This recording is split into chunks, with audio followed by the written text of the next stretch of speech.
Jamaica's very first Violence Against Children and Youth Survey VAX report. My name is Kamisha Swaby, and I am honored to be your host for this important event. We do apologize for the late start. We had a bit of a delay, but we are ready to get into it. Please rise for the playing of the national anthem.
Thank you very much. You may be seated.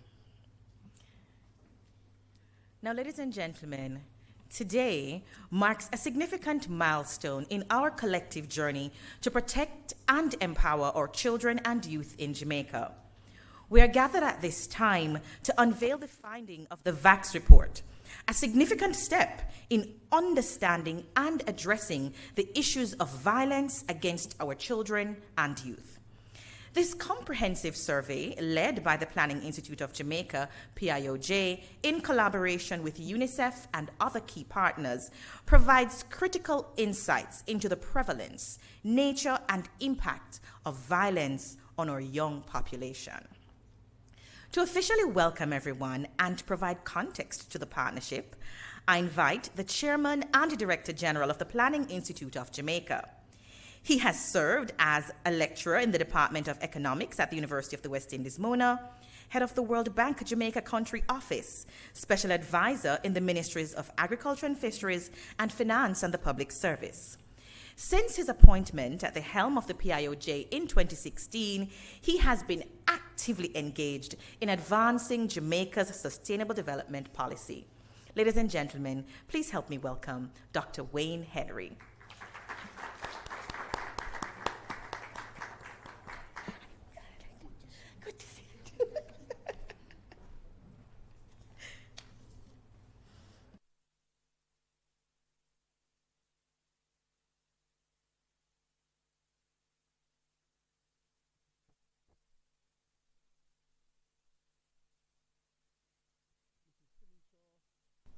Mrs. Kamisha Swaby, moderator today, and we see Kamisha's commitment despite the challenges. She is here, and so welcome, Kamisha. Ms. Olga Isaza, country representative of UNICEF Jamaica. Ms. Amy Tacho, Deputy Chief of Mission of the U.S. Embassy here in Kingston. Dr. Paul Young, Country and Regional Director, U.S. Centers for Disease Control and Prevention, the CDC. Mr. Otis Brown, Director of Regional Educational Services in the Ministry of Education, Skills, Youth and Information. Dr. Kellyanne Johnson-Gordon, Senior Public Health Specialist at the CDC Caribbean Regional Office. Ms. Kezia Carr, CEO of the National Parenting Support Commission. Ms. Rihanna Robinson, and we have some youth advocates here from our panelists, and we welcome them. Other government officials and other representatives from the U.S. government, representatives from our international development partners. I see Richard is here from US UNAIDS. Ladies and gentlemen, good afternoon. A warm greeting to you all. We always say it twice. Good afternoon. A boy came at the end of the week and said to his mother, little boy, he says, I'm not going back to school. And the mother said, why?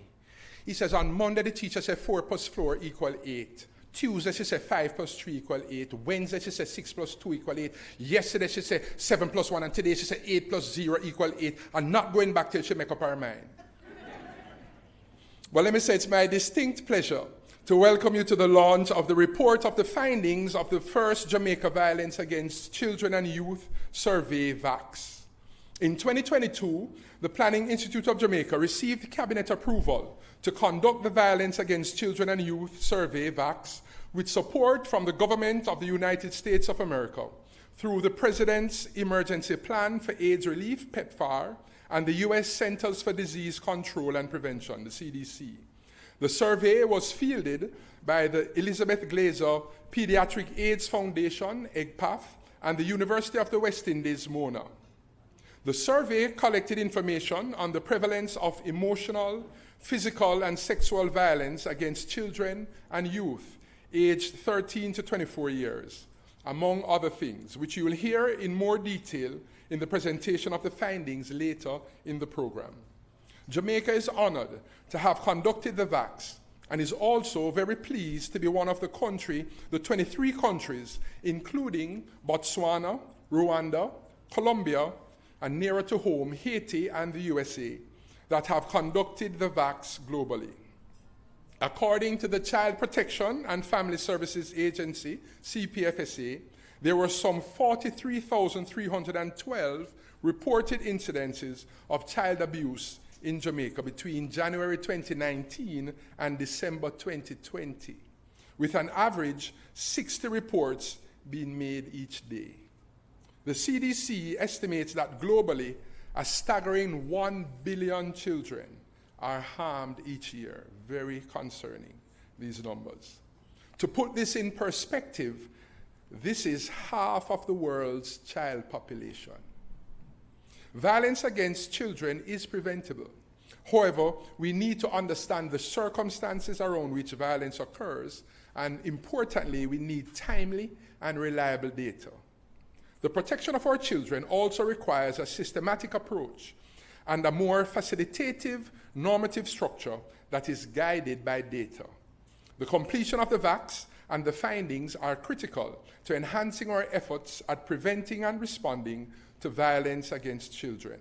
To this end, the data will support the work of the Ministry of Education, Skills, Youth and Information in its implementation of the National Plan of Action for an integrated response to children and violence.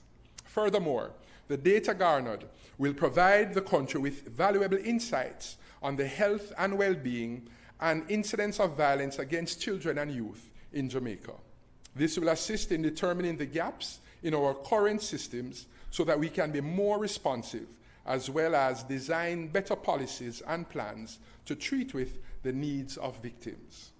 Beyond the data, however, children and youth must be active partners in the fight against violence, as listening to them is vital to ensuring their safety and protection.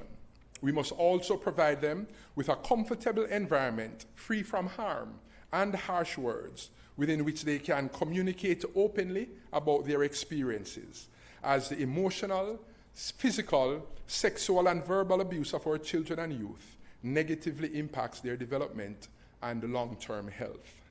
The government of Jamaica is committed to safeguarding the welfare and well-being of our children against all forms of unhealthy behaviors and violence. Your presence here today is testament to the commitment to ending violence against children and our young people, as we all have a role to play. Our partnerships continue to highlight the importance of our bilateral and multilateral partners as they provide the technical assistance that will enable us to develop and implement strategies to prevent violence against children and actively achieve our national goals. We are therefore grateful to our partners in this endeavor, the United States government and the Centers for Disease Control and Prevention, Together for Girls, EGPAF, UNICEF, the Ministry of Education, Skills, Youth and Information, the University of the West Indies, MONA, the Statistical Institute of Jamaica, and other partners that have worked with us to complete the VACS, and to everyone working to protect our most vulnerable citizens. As a father I want to see a Jamaica that is safe for all children. Our 2030 vision states Jamaica is a place of choice to live, work, raise families, and do business. However, Jamaica cannot be the place of choice to raise families if we fail to protect our children. Jamaica has adopted the 2030 Agenda for Sustainable Development and is committed to achieving Target 16.2, which is to end abuse, exploitation, trafficking, and all forms of violence against and torture of children. This aligns with the National Vision Statement of Vision 2030, or National Development Plan, which envisions creating a secure future for our vulnerable population, in ensuring that each child has equal opportunity to develop his or her full potential through access to the best care, affection, and protection. The Planning Institute of Jamaica is therefore pleased to share this report with you, our stakeholders, and the public as we work together to end violence against our children. May God bless you all. May God continue to bless Jamaica, land we love. Thank you.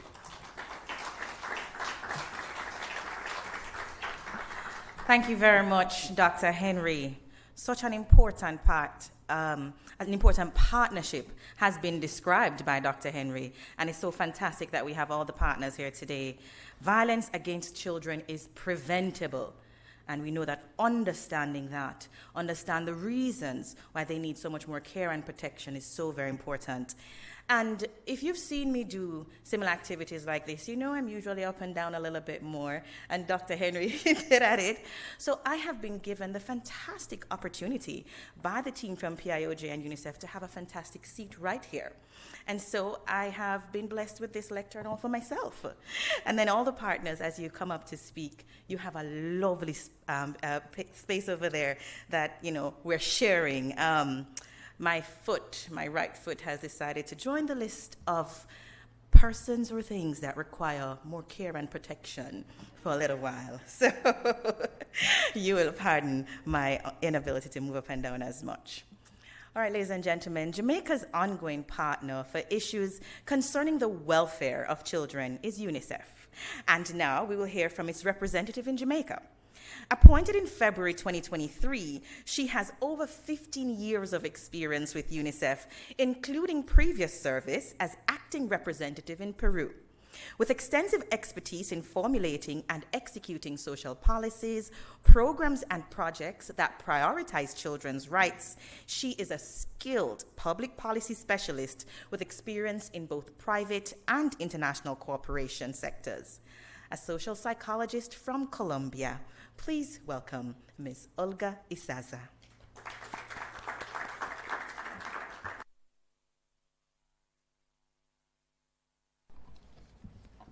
Good afternoon. It's a pleasure to be here. Ms. Kemisa Swaby, moderator, dear friend, Director General of the Planning Institute of Jamaica, Dr. Wayne Henry, Ms. Amy Taco, Deputy Chief of Mission of the United States in Jamaica, Country Director, Center for Diseases Control and Prevention, Dr. Paul Young, Mr. Wynne Berry, Deputy Chief Education Officer, Senior Public Health Specialist, Strategic Information Center for Diseases Control and Prevention, Jamaica, Dr. Kellyanne Gordon-Johnson, dear panelists, other distinguished guests, partners, young people, and colleagues. Good afternoon again.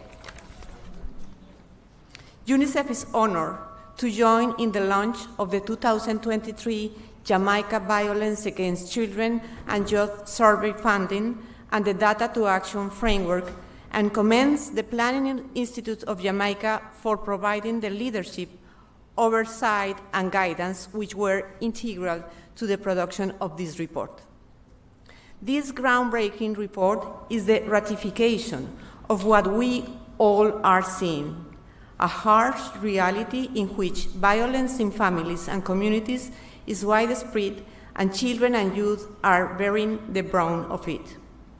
The findings are concerning. Children and youth in Jamaica are vulnerable to sexual violence, physical violence, and emotional abuse. The data tell us that 3 out of every 4 adolescents and youth aged 13 to 24 have experienced violence in their lifetime. Let me repeat it.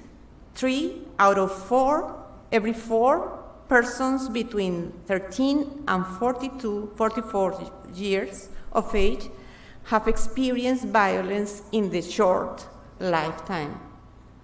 This is not just an individual problem, but a societal one that requires urgent attention, not only because it has critical consequences for each child's life, but also for the families, communities, and the development of the country as a whole. In order to prevent violence, we need to understand it. What it is prevalence? Are there differences by gender, age, or any other factor? Where does it occur?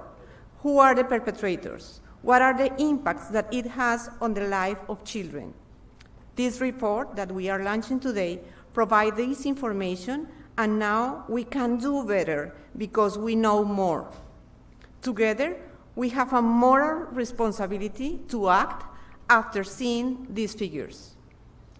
But someone could ask, now that we have data, what's next? Next is to act. This is why the Data to Action framework that accompanies this report is crucial. The Data to Action framework consists of a set of evidence-based, proven solutions that are relevant to the Jamaica context. Many key stakeholders, much of whom are present today, participated in defining the recommendations which are feasible and actionable. The framework highlights the set of actions that need to be addressed in a comprehensive manner. First one, additional and enforced law coupled with well-resourced policies are required.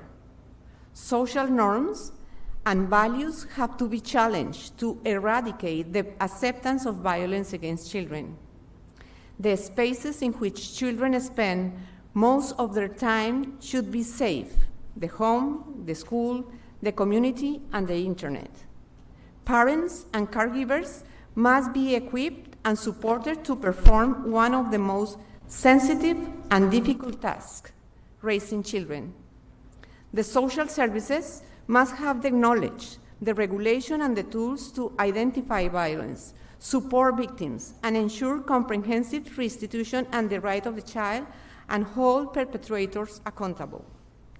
Children and adolescents must be equipped with life skills to identify risks, protect themselves, speak up, and accept support.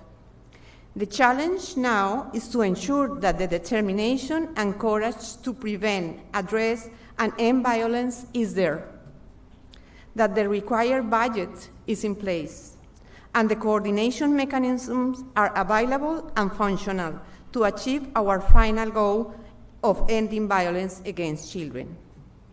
Building on the survey funding and the Data to Action framework, Jamaica recently participated in one of the most important international events on the topic, the first global ministerial conference on ending violence against children convened by UNICEF, PAHO, the Special Representative of the Secretary General on Violence Against Children, and the governments of Colombia and Switzerland. Jamaica was among more than 120 countries which presented pledges to end violence against children. The conference drew on the highest expertise in the field, raised the voices of the victims, and showed the commitment of a great community convinced about the importance of childhood free from violence. Jamaica committed to advancing the programs that will ensure that the schools are safe and enable environments, to ensure services are responsive and supportive through the implementation of an early warning system, and the digital world is safe and secure for children and doesn't cause them any harm.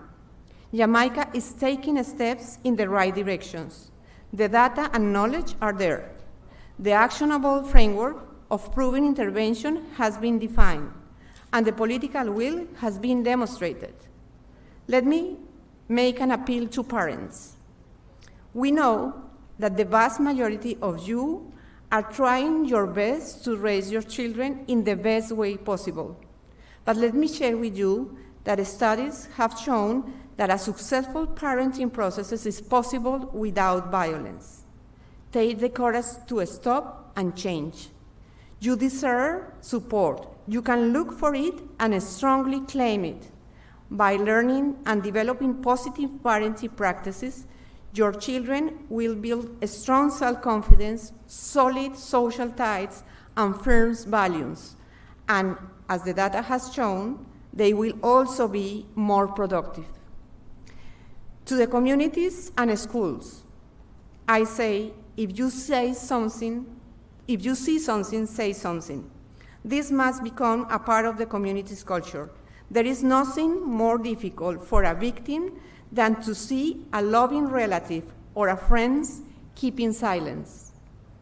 The communities should be the first responders. We have heard it said so many times that it takes a village to raise a child. I encourage the village in Jamaica to take a stand to protect their children and prevent violence. Last but not least, UNICEF is urging decision makers to keep the promise to children in the 35 years of the Convention of the Child of the Right, and act with additional courage and sense of urgency as the reality deserves. As we gather here today, I want to acknowledge the resilience and courage of many of you and others who have survived a violent childhood experience. I also want to thank and acknowledge the tireless effort of all the partners who worked to make this survey and report a reality.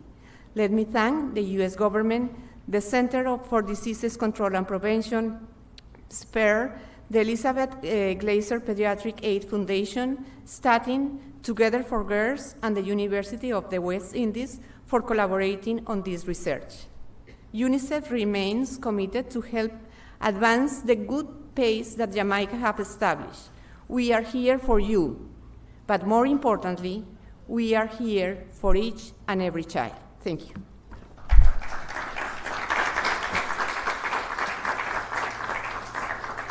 Safe environments, communities, schools and homes, responsive services. That is how we can be there for every child in Jamaica. Thank you, Ms. Olga Isaza. Now, ladies and gentlemen, we've heard that this partnership was made possible with support as well from the U.S. government. Joining us today is the Deputy Chief of Mission at the U.S. Embassy in Kingston, Jamaica, a senior Foreign Service member with over 20 years in the U.S. Department of State. She has served in key roles worldwide, including assignments at the U.S. Mission to the United Nations and embassies in Karachi, Casablanca, Madrid, and Beirut. We're grateful for the U.S. government's partnership in making this study possible. So please help me welcome Ms. Amy Tashko.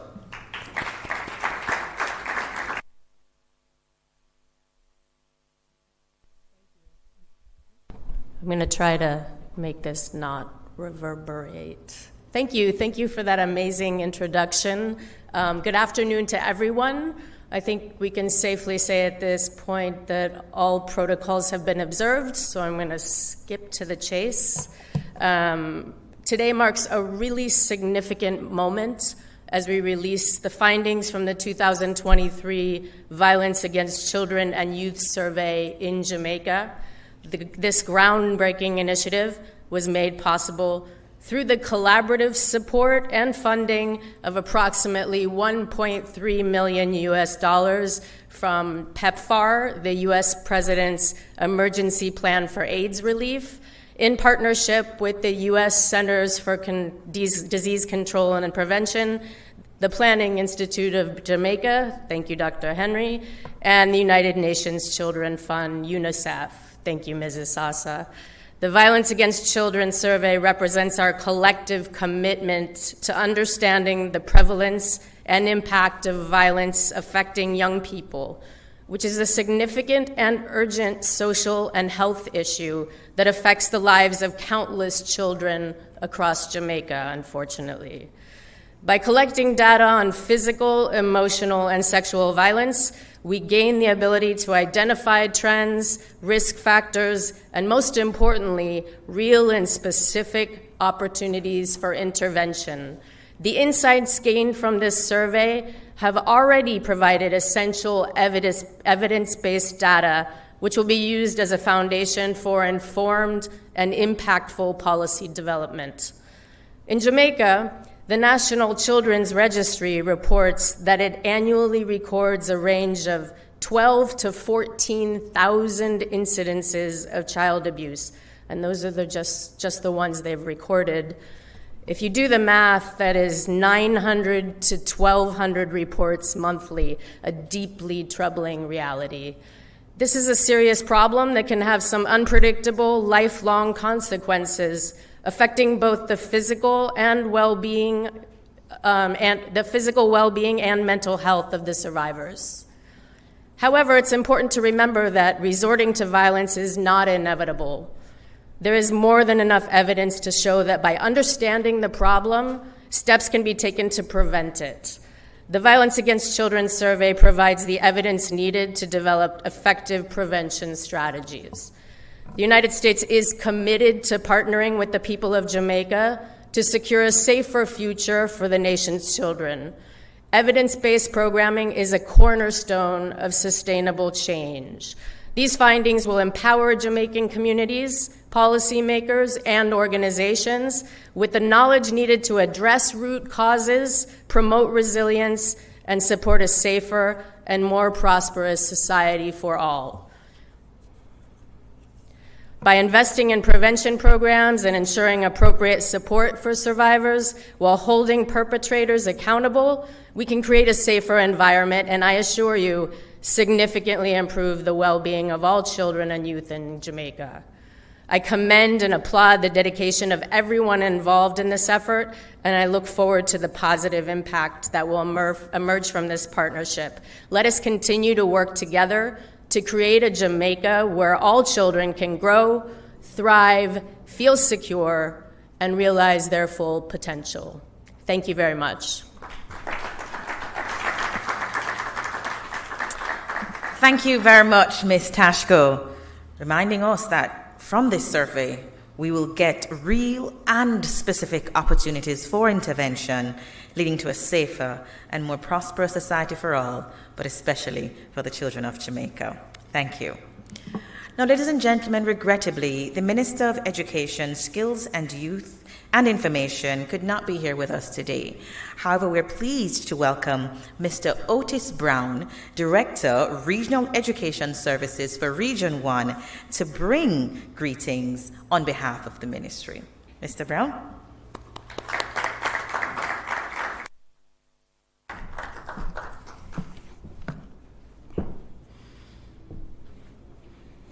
Mrs. Kemisha Swaby, our moderator, Miss Amy Tashko, Deputy Chief of Missions at the Embassy of the United States of America in Jamaica, Director General of the Planning Institute of Jamaica, Dr. Wayne Henry, Country Director, Centers for Disease Control and Prevention, Dr. Paul Young, Senior Public Health Specialist, Strategic Information, the Centers for Disease Control and Prevention in Jamaica, Dr. Kellyanne Gordon Johnson, to our panelists from the National Parenting Support Commission, the Chief Executive Officer herself, Ms. Kesia Carr, UNICEF U-Report Youth Council member, Ms. Rihanna Robinson, National Secondary Schools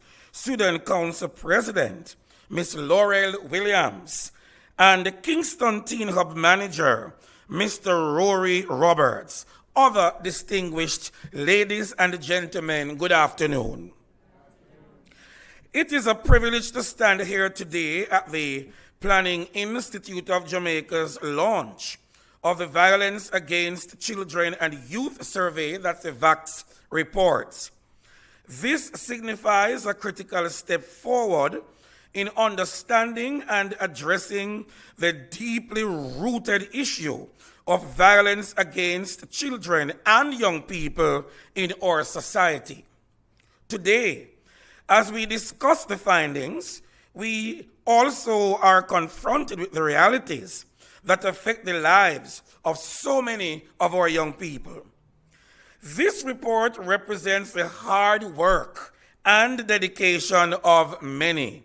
PIOJ, the U.S. Centers for Disease Control and Prevention, that's the CDC, UNICEF, and the Together for Girls Partnership.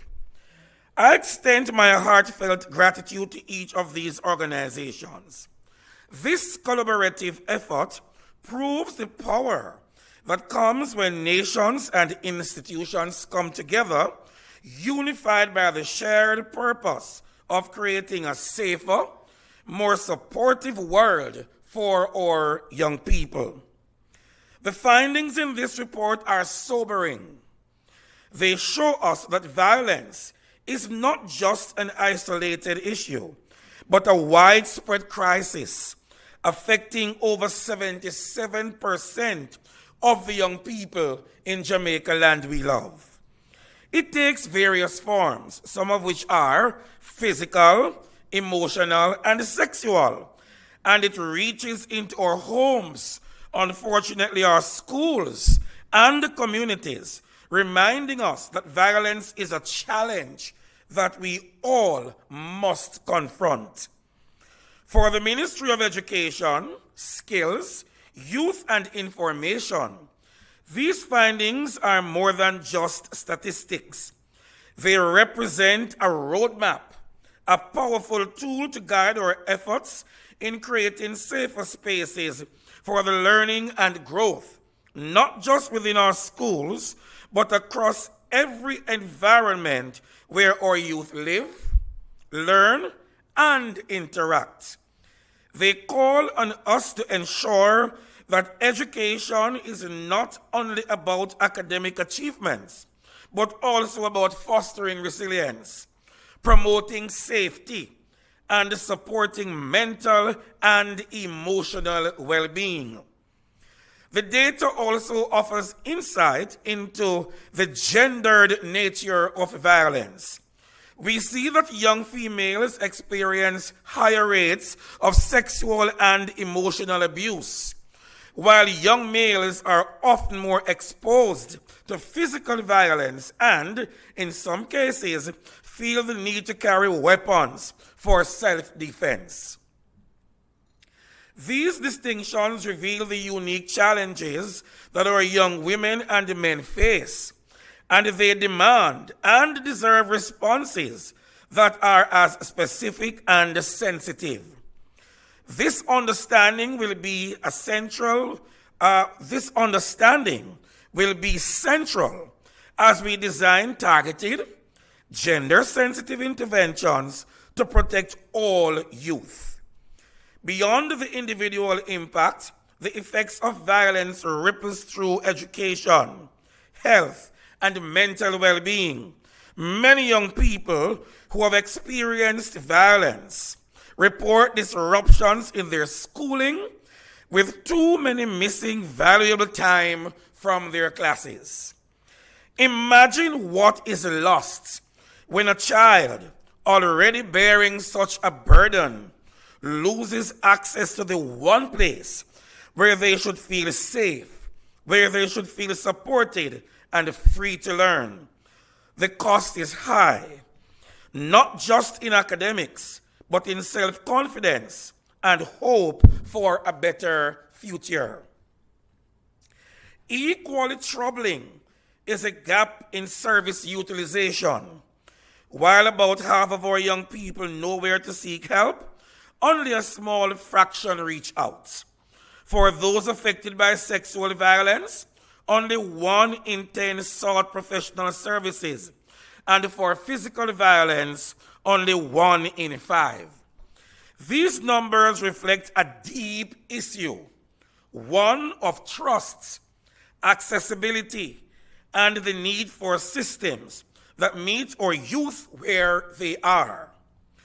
Our ministry, as a cornerstone of child development in Jamaica, will work to bridge this gap, ensuring that every young person who needs support can find it without fear or hesitation.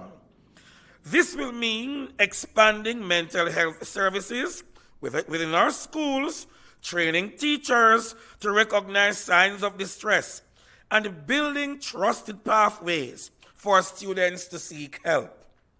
Today, I am encouraged by the Data to Action framework built from these findings to drive real change. This framework connects directly with the National Plan of Action for an Integrated Response to Children and Violence.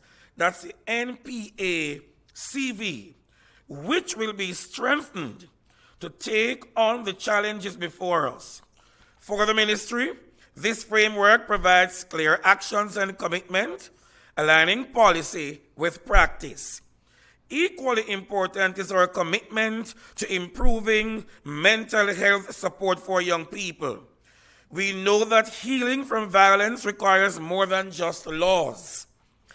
It requires compassionate, accessible mental health and psychosocial services that allow children to rebuild their lives with hope and dignity. In line with this, we are committed to increasing the resources available within the education system to support the mental health of our students. This could mean the training of more counselors and the creation of additional child protection and family services agencies, that's the CPFSA therapeutic centers. We have also undertaken a number of initiatives to improve school safety. These include a safe school development policy with budgetary support from UNICEF and a strategic and significant investment in 34 schools.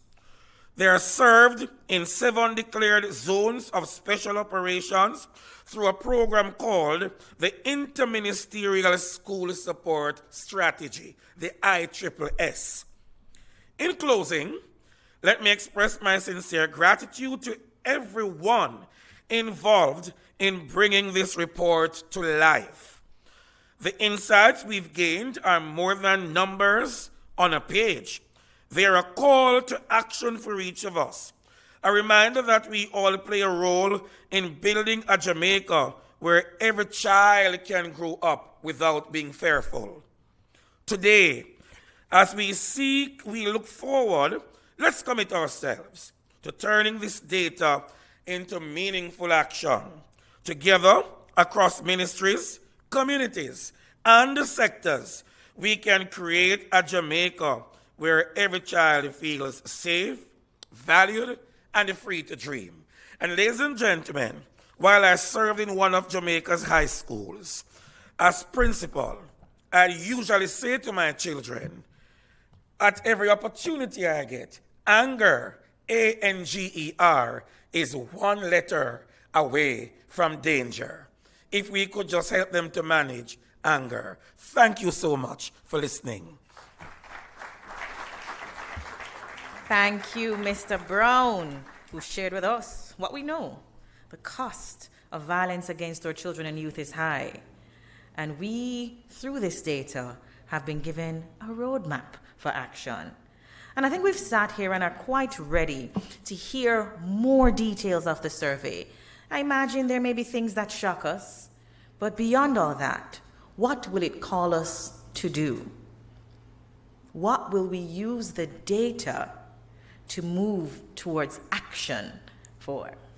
So to present the detailed findings of the survey, I invite Dr. Kellyanne Gordon-Johnson, Senior Public Health Specialist in Strategic Information at the U.S. Centers for Disease Control and Prevention, CDC, in Jamaica. Before she begins, let's watch a brief video to introduce and get a flavor of her presentation.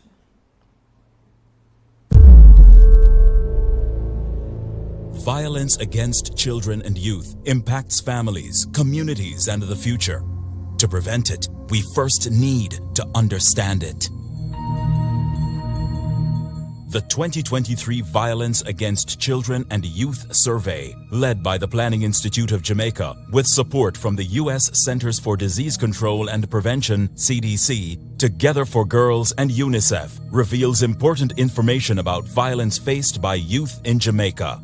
It will provide us, the government and its stakeholders, with insight into the prevalence of emotional, physical and sexual violence against children and youth ages 13 to 24 years. The VAC survey allows us to understand what is happening, what are the effects of the violence, and how to improve the decisions that everybody is taking to stop the violence. This instrument will serve as a very critical tool that will assist the government of Jamaica in addressing matters relating to violence in a proactive way. The Violence Against Children and Youth Survey shows that more than 3 out of every 4 children and youth in Jamaica have experienced some form of violence. Girls are more vulnerable to sexual violence. My first experience with being abused was when I was 9. I was molested by a family friend. At the age of 13, I was sexually abused again. Few years after that, I got molested again when I was 15. The study found that physical violence, often from parents or caregivers, is common, affecting 1 in 3 youth. Emotional abuse is widespread, as is community violence, according to the survey. Nearly 1 in 3 young people felt close to someone who had been murdered. I had to watch my brother die. Because of gang violence, I was forced to sit and watch him get tortured and then killed. About 1 in 4 females and 1 in 3 males report knowing about gang activity in their school. The Ministry of Education has a massive role to play because we are the superintendent of the education system. Nearly 1 in 2 females and about 2 in 5 males witnessed physical violence in their homes, and over half witnessed it in their neighborhoods, leaving lasting emotional scars. It was that trauma that brought me a mental illness called That's Dissociative Identity Disorder, where I would switch personalities to protect myself every time I felt triggered. I used self-harm as one of my ways to get out of things, and I was exposed to drugs. I tried overdosing once, didn't work. I locked out the world. I didn't talk to anybody at all. I used alcohol as a way to cope with everything that I went through. The study showed that only half of affected youth knew where to seek help. My message to teens out there like myself, I would really like you guys to know that there are people out there that really care about you and really want to hear your stories and help you. Despite all the things that I have been through in life, I focused on the main goals, and I am heading to get my degree so I can make better of myself and not be trapped in the world that I grew up in. Violence is preventable, and change is within reach once the data gathered through the study is used. The most important thing is to do proof and evidence-based solutions. 1 is to improve the parenting programs. 2, to ensure that the schools are safe and responsive to violence against children. And 3, to strengthen all the social services and the justice services to ensure that children that has been victims of violence have all the possibility to be protected. The VAX is so important because it looks at how do we create a better, safer, healthier environment for our children and our youth. The government of Jamaica and even the CPFSA would benefit from incorporating strategies that will aid in mitigating against violence in Jamaica. When people see data and understand it's empirical and real, it will make a difference, and it's something that is forcing us to pay attention.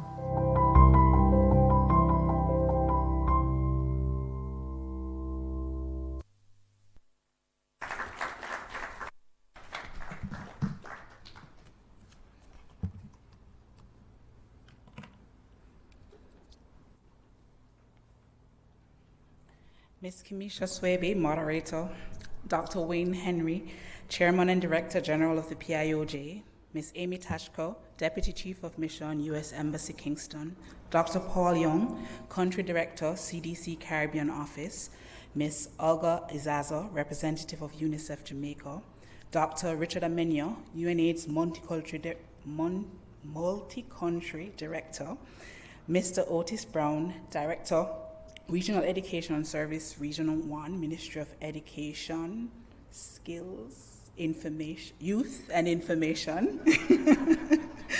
Distinguished ladies and gentlemen, good afternoon.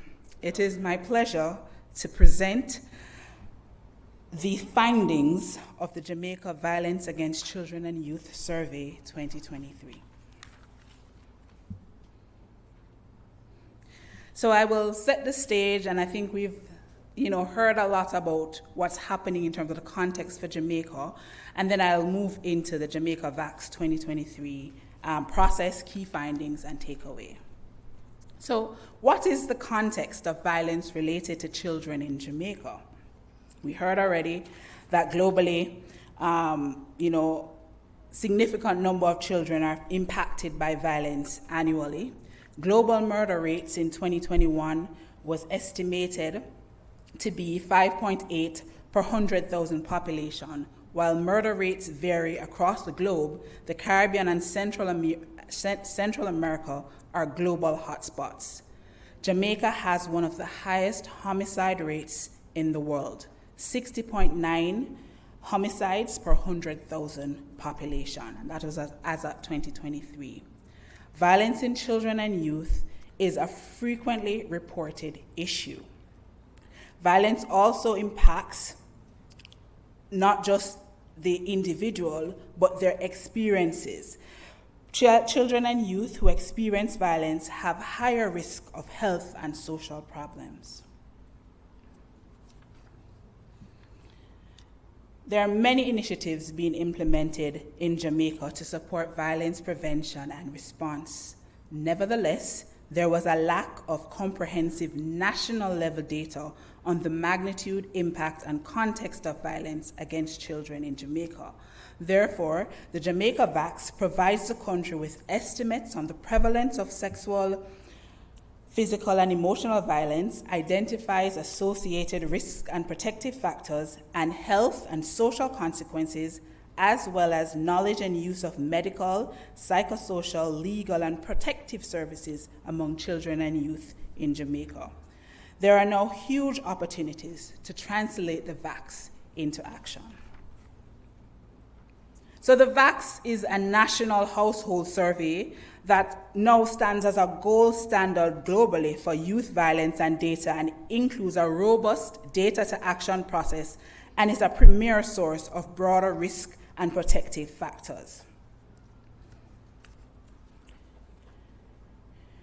The Jamaica VAX is the first representative national data on burden of sexual, physical, and emotional violence against children and youth here in our island home.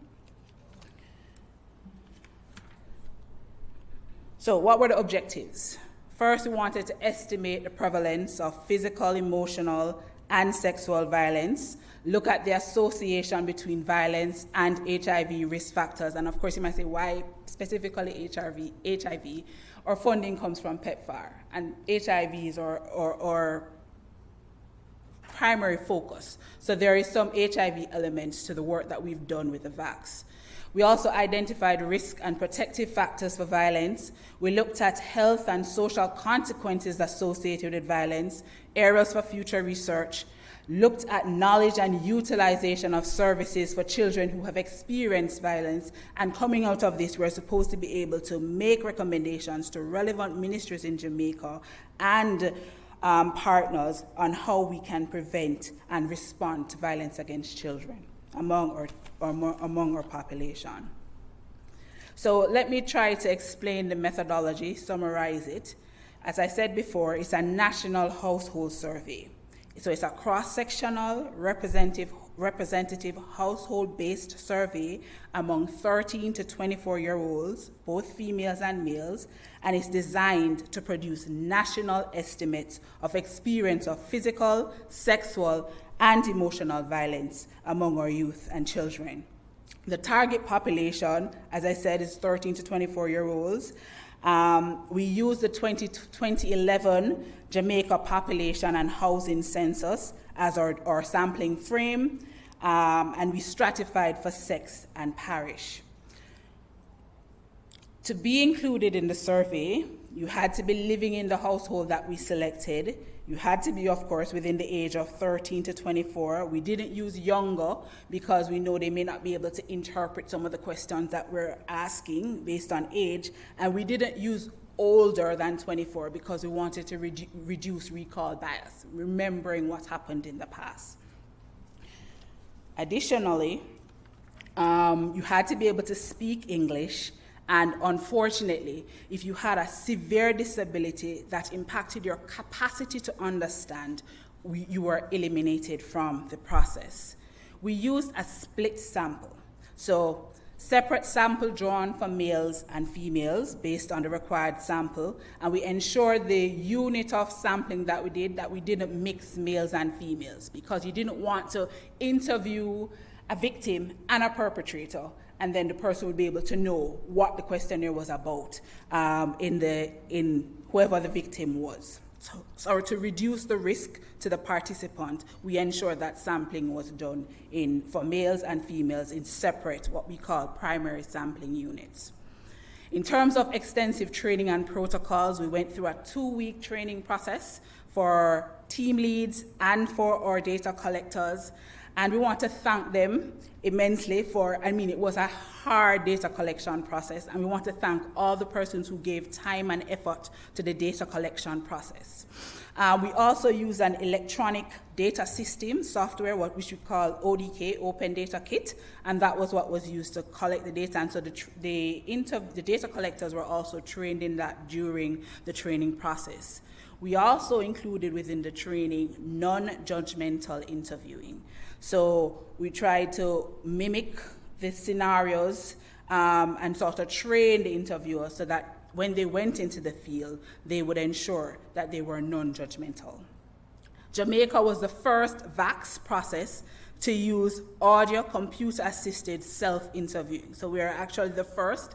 And because of our use of ACASI, which is a short for it, they were able to utilize it in the US domestic VAX that is currently underway. It allowed for privacy with answering sensitive personal questions using a tablet with headphones. And given our mandatory reporting laws, we reduced the risk to the interviewer by ensuring that the answers for sensitive questions related to sex, physical violence, suicide was answered within the ACASI platform. Community entry was extensive, which we included the JCF, the Jamaica Constabulary Force. We used a graduated consent process. So the survey protocol was independently reviewed and approved by the Centers for Disease Control and Prevention Institutional Review Board, the Ministry of Health and Wellness, IRB, and the University of the West Indies, IRB, to ensure appropriate protection for the rights and welfare of human research participants. The graduated consent process meant we went to a household, we would have spoken to the head of household first, and we would have sought permission or consent. Then we would speak to the guardian of the child if they weren't the same person, and got consent, noting, however, that using WHO guidelines, we did not tell them exactly what the survey for the protection of the participants. We told them that broadly, that it was a youth health survey, and once they gave permission for us to, especially for the 13 to 17-year-olds, for them to participate, then we informed them of the nature of the study and got whether it was consent for the 18 to 24-year-olds or assent from the minors. For minors who are emancipated, those who are 16 and 17-year-olds who are married, they were allowed to give consent. For this process, we also developed an extensive response plan With a lot of our partners, we employed psychologists and social workers to support this activity. And so once it is a participant within the platform on the tablet indicated violence in the past 12 months, they were upset by the interview, they attempted suicide, they requested help, they would have been referred into the response plan. If there was any acute safety issues, like immediate danger, recurrent thoughts of suicide, currently experiencing physical and sexual violence, they were automatically referred to the National Children Registry in alignment with mandatory reporting requirements. All participants were given a list of available services, whether social services, programs, amenities, and all participants were given mobile phone credit at the end of the interview to call any service that they needed. The data collection process was between September 2022 to March 2023. We had a response rate of 64.5% of males, 63.3% of females, and we collected in total 1,512 participants, 757 females, 755 males. And of course, our analysis was done for the full sample as well as the gender and age difference across the sample. So let's talk a little bit of what we found in our participants, and noting that the data collected is representative of Jamaica. It's not based on just this study. Whatever is presented says that across Jamaica, this is what is happening. So among our children and youth, and this is for the ages 13 to 17, 9 out of 10 females and males attended or completed secondary school, and same 9 out of 10 are currently enrolled in school. And I think that is congratulations to the Ministry of Education on the work they've been doing to get our youth educated. Above 1 in 4 females and males experience food insecurity. More than 1 in 10 females and 1 in 5 males worked for money or payment in the past year. More than 1 in 10 females and around 1 in 3 males ever had sex. And that's for your 13 to 17-year-olds. Around a half of females and a third of males had some or severe functional disability in one or more of the functional disability domains. And more than 1 in 10 females and males had lost one or both parents in childhood. For the 18 to 24-year-olds, more than half of the females and 7 out of 10 males attended or completed secondary school, and almost half of the females and a quarter of the males have attended post-secondary institutions. Around 1 in 4 females and males experience food insecurity. More than 2 out of 3 females and males had worked for money in the past 12 months. More than 7 in 10 females and males ever had sex. More females than males were ever married or cohabited. Almost half of females and a third of males had some or severe functional disability in one or more of the functional disability domains, and more than 1 in 10 females and males had lost one or both parents before the age of 18. So let's dive into why you're all here today. Let's look at the key findings and major takeaways of the Violence Against Children and Youth survey. So we've heard this. Violence against children and youth in Jamaica is common. More than 3 in 4 females and males aged 13 to 24 have experienced physical, sexual, or emotional violence in their lifetime. More than half of both males and females aged 18 to 24 have experienced violence in childhood. So when we look at the 3 forms of violence that we measured, females reported emotional violence the most, males reported physical violence the most.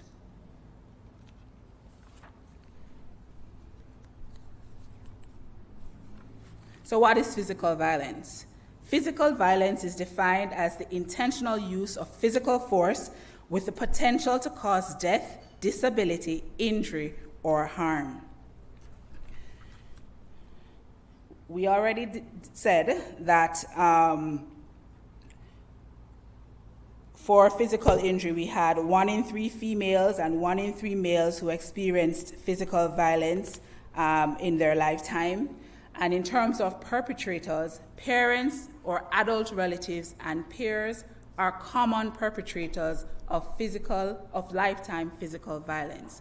Girls reported parents and adults more, adult relatives more, while males reported peers more in terms of perpetrators.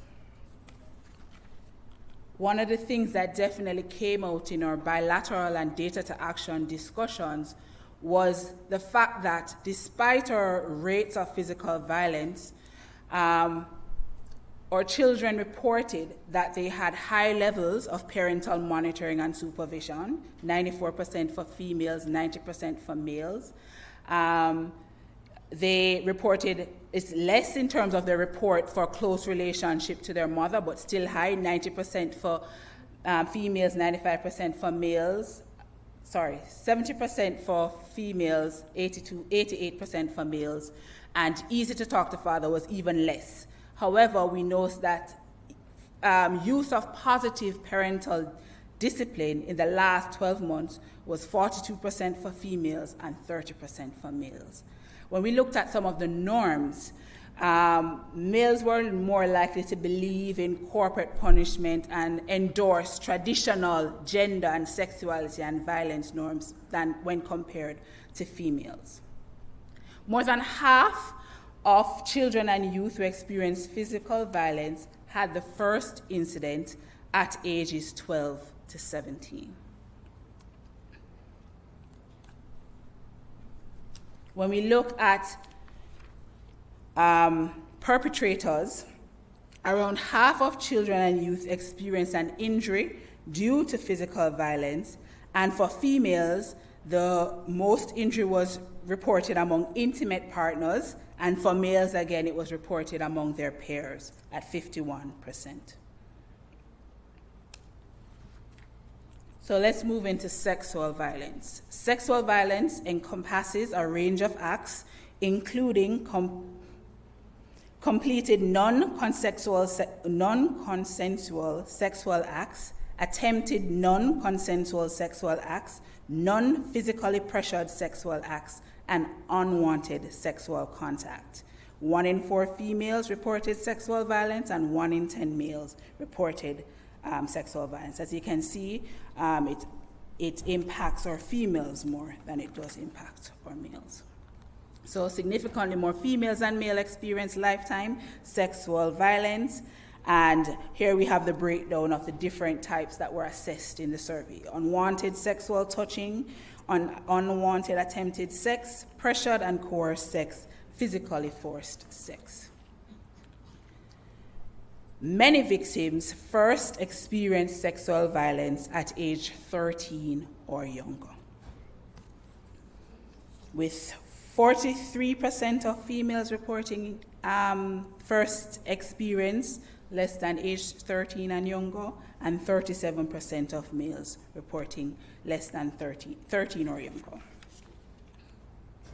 Nearly 1 in 5 females had a first sexual experience that was physically forced or pressured, and there was a statistically significant difference between males and females.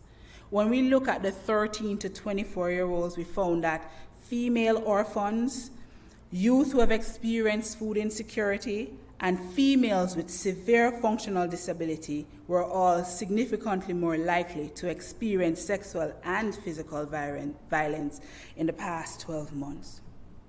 Among the 18 to 24-year-olds, females who had to work for money or payment experienced more physical and sexual violence than those who did not, and females who attended or completed secondary school or less were more susceptible to sexual and physical violence than those who were not.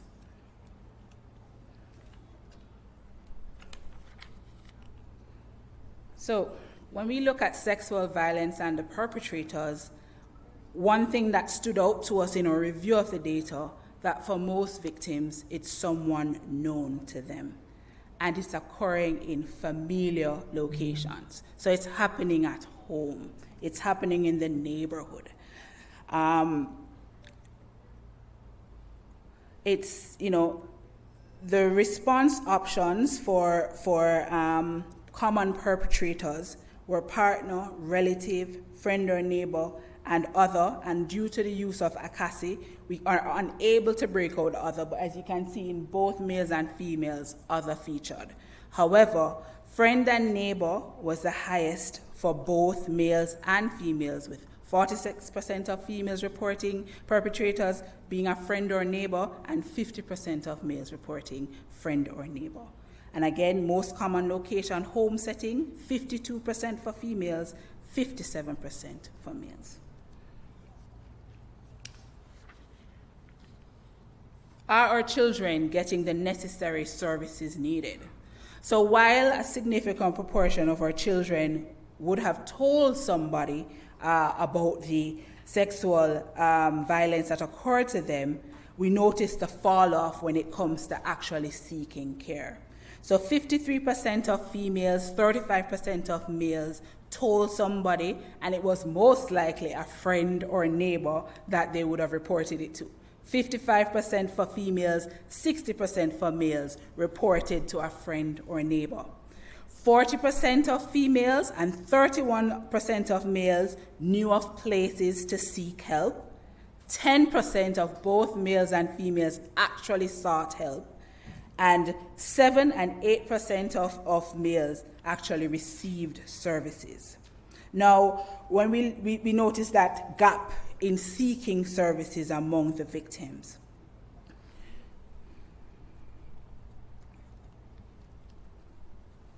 When we look at where help was sought, we found that for females, they went to the police or other security personnel, 63%.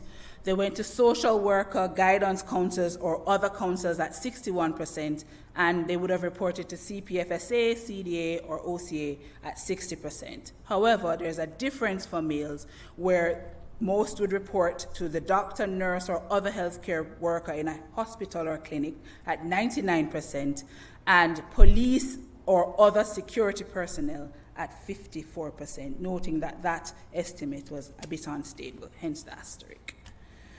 So that's our summary of sexual violence. Let's move into emotional violence. And WHO provides this definition. Emotional or psychological violence include restricting a child's movements, denigration, ridicule, threats, and intimidation, discrimination, rejection, and other non-physical forms of hostile treatment as emotional violence. And for the survey, it varied according to perpetrator.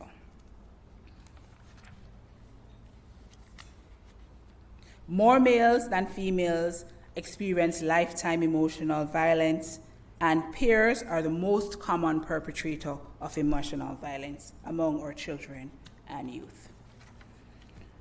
And that's, it summarizes our emotional violence data, and perhaps in further documentation, we'll review that a little bit more.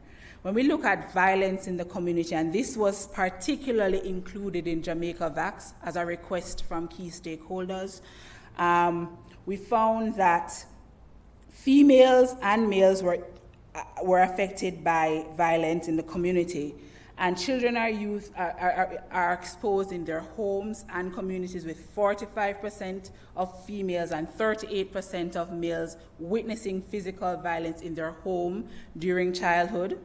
63% of females, 67% of males saw someone get attacked outside of their home or family environment during childhood.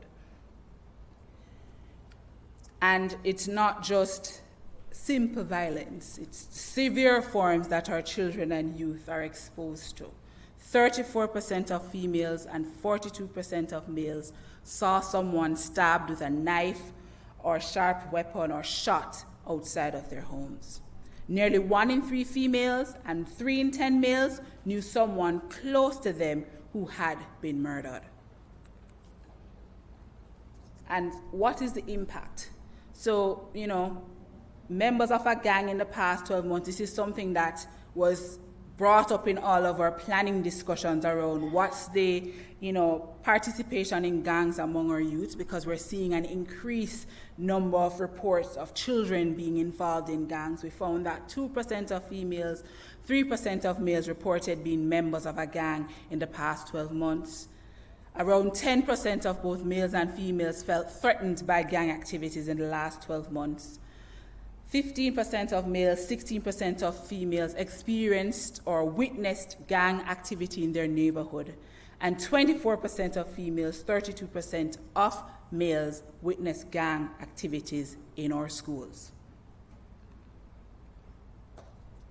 Our children are also carrying weapons.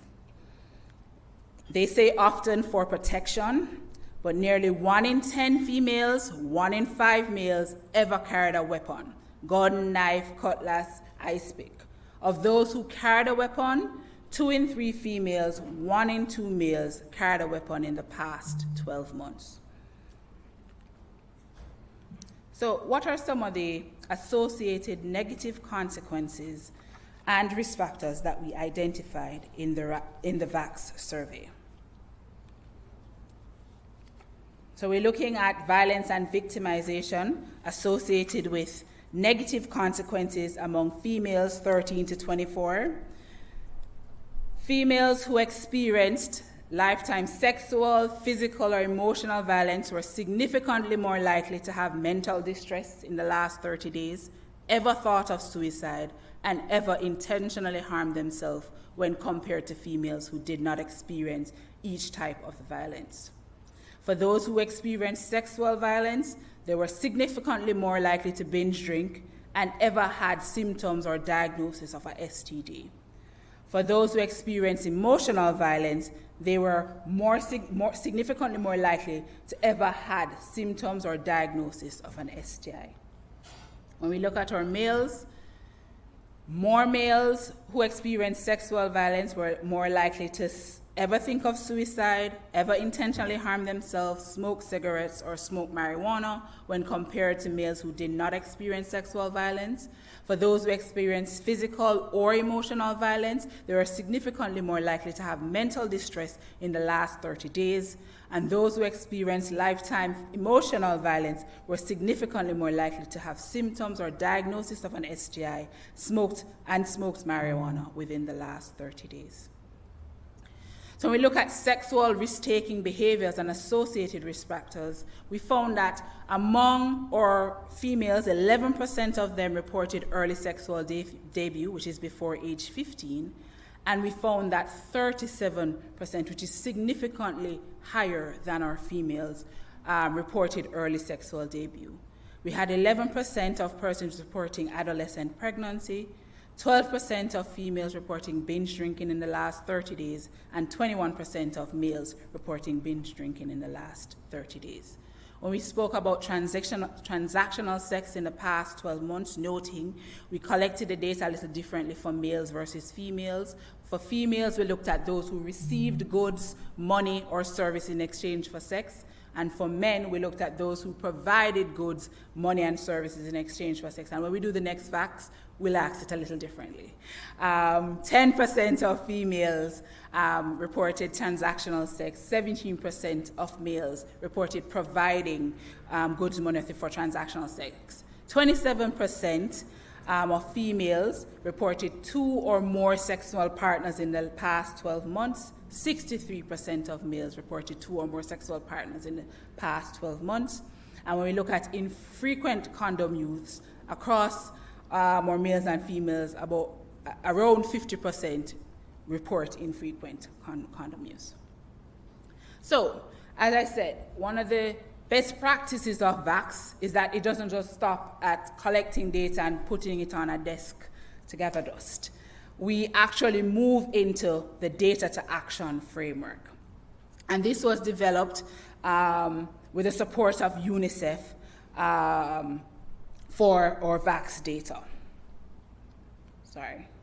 So we use the INSPIRE strategies from the WHO CDC document that looks at 7 specific strategies when it comes to violence prevention. It looks at implementation and enforcement of laws.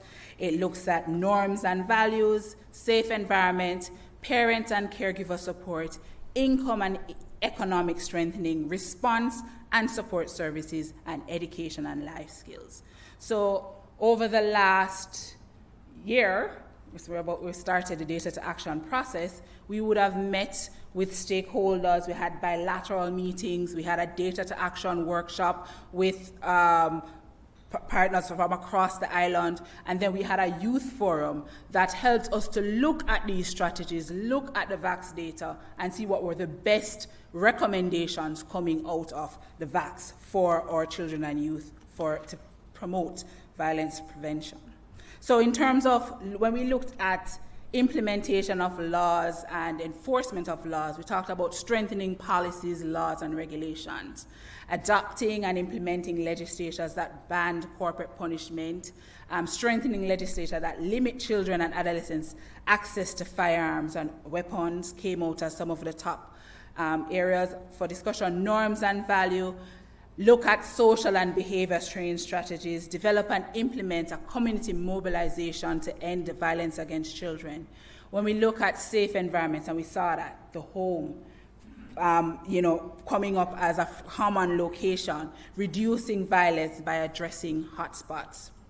We also looked at parenting and caregiver support, and I highlighted that earlier, that while our children and youth report supervision and report relatively good relationships with parents, there's a discrepancy in terms of the violence that is being met to them and who is meeting the violence to them. So, looking at parenting and caregiver support, strengthen and expand parent and caregiver programs to reduce violence, abuse, and neglect of our children and adolescents. Looking at response and support services, we saw the fall off from telling someone to actually seeking care, and so improve our governance and coordination, improve access to quality mental health and psychosocial support services, develop child protection early warning systems, or strengthen child protection early warning systems. And then we look at education and life skill, establish a safe and enabling environment in schools and homes, and strengthen and expand school-based prevention programs. So some of the key considerations that came up from our discussions that we just wanted to highlight here, ministerial level champions. It's an all-hands approach. It cannot be one ministry, it has to be all that supports violence prevention. Continued support for the Intersectoral Committee on Children and Violence, building on the 2016 NPA CV, which spanned 2018 to 2023, a central repository for data. When we spoke to partners, everybody was collecting data in some shape or form. However, there's no central way to look at all of that data and analyze what's happening and put plans in place accordingly. Input in parenting support, activities to address cultural norms, resource mobilization and allocation, and probably should put that at the top. Reviewing, monitoring, and evaluating existing programs across sectors, building on existing programs and services, strengthening access to services, and accelerating the work in the legal framework. So violence, it's going to happen. However, it's preventable. There are good practices and effective strategies for preventing violence against children. Thank you for improving the lives of our children and youth. And I just want to thank specifically these agencies who have worked tirelessly to get this process to this point.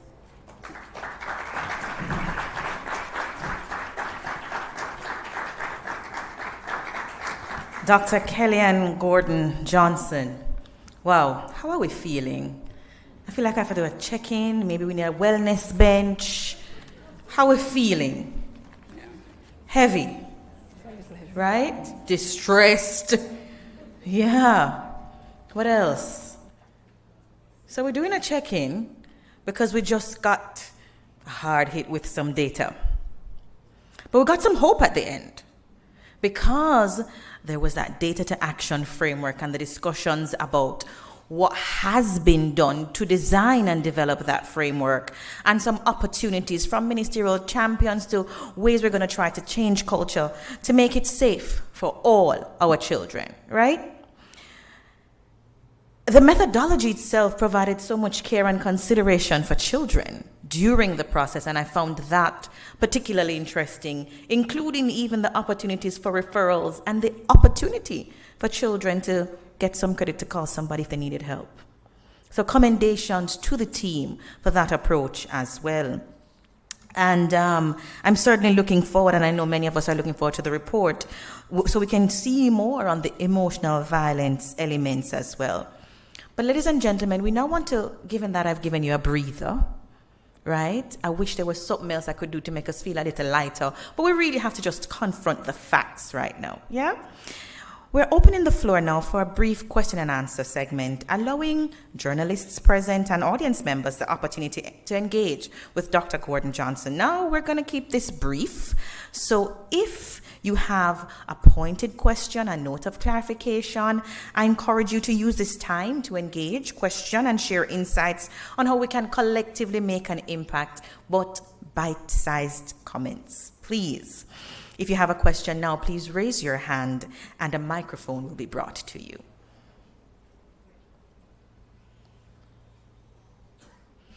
Have a question here at the front.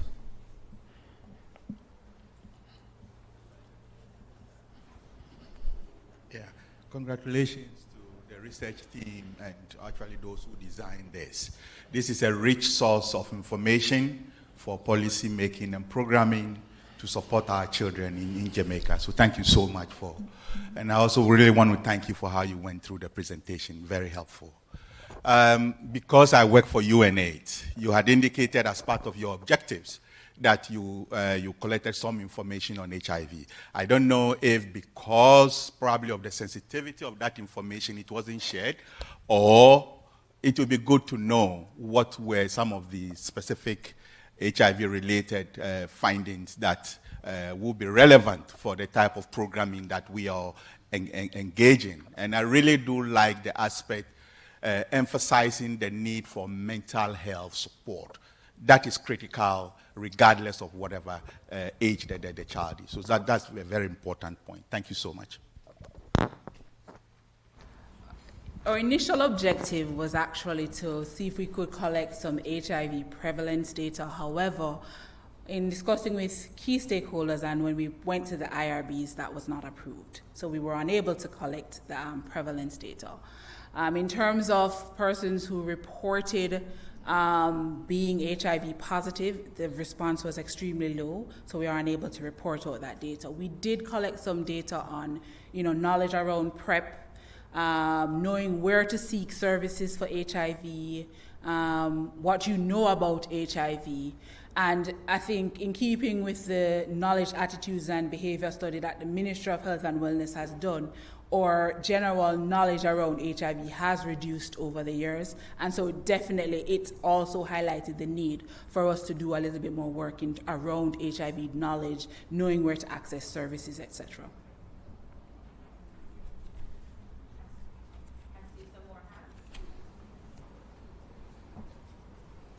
Good afternoon.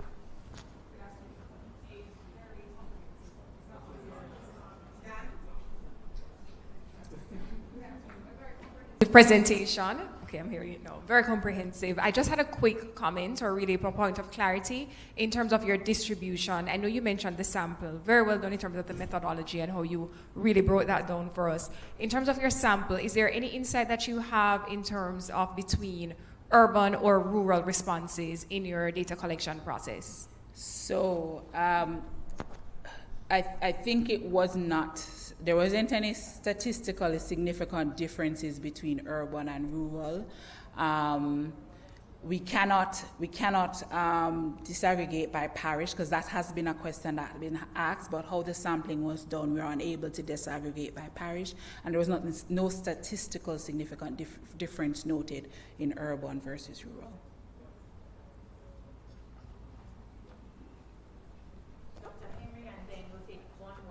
Thank you very much. Very useful, extremely important, and commendations to the team for the sensitivity, as Richard said, just in gathering the data. A lot of times in Jamaica we are challenged by low trust, low social capital, and to get the data, huge commendations, because you were very careful in how you went about. Is there any way, or was there any attempt to cross-reference? So you would have given tools to some of the respondents to follow up. So you've created awareness, created knowledge, given facilitation by credit to make the calls, etc. Was there any attempt to cross-reference? Just for numbers, was there an increase in persons who checked in, increase in persons who made calls, who went into centers where they could get help? I see many areas for continued research, as you've hinted at. So we look forward, but I think this is extremely important. But just wanted to know if you've seen any response. I don't have the numbers on the top of my head. I'm going to ask my colleague, Denise McFarlane, who was responsible for the response component, to just speak to the numbers that we're seeing as it relates to response planning. Yes, thank you, Dr. Henry. We have not yet analyzed that section of the data, as we were concentrating on the major report. However, there was a solid response plan system where if a child was experiencing any form of violence, they would be connected immediately and directly to the CPFSA. So this data that CPFSA has, we are going to be picking that apart to look at the number of reports that came in, if any perpetrators were, the follow through to the end, how many calls came up to the agencies, and so we can have a really good full report on that section of the study. It was very important. Thank you. What Denise said is that there was a point in the data collection where the calls were coming in and the service providers were saying, we can't handle, and then we had to be sort of adjusting our psychological and social work staff to support a little bit more in the field. So there were significant numbers of calls that came in, but we'll give you updates in terms of the actual number at a later date. All right, we're going to take two final questions. 1, 2. Following on, thanks so much. Elizabeth Ward, did you identify what type of response services the youth wanted, and was it different for males and females? I don't think we captured that, Dr. Ward. I don't recall that being a data element that we captured. Yeah, because, it really is a question that we ask. Are we providing them with what they need or want, especially in these changing times, and what are the methods in which we need to help them get access to the right services? Okay, thank you. Agreed. That's something we can look into. I probably will look back at the data set if there were any elements that could sort of give an association to that, and provide that update at a later date. Thank you. Could you please stand so they can see your hand for the question? Yes. Thank you. Shauna Trolls from the Ministry of National Security. I thought you did an excellent presentation. I want to ask a question about the cross-reference in terms of the impact. So the data presented indicated the impact for self-harming and abuse, but I wanted to know, was there a question where the victim becomes now the perpetrator of violence? And how do we plan to follow that up? Because that is one of the main things, protecting the victim and making sure that they don't become the perpetrators of violence. So there were some questions that asked about the person reporting being a perpetrator. I did not present those here today, and I'm going to ask everyone to scan the QR code and read the entire report, because we didn't have enough time to present everything. But yes, there are some questions within the survey that ask the children, the participants, and know which is now national data about them being perpetrators. Yes. Thank you. Thank you very much for participating in that question and answer segment. Dr. Kellyanne Gordon-Johnson, thank you so much for your presentation and for taking us so expertly through the data.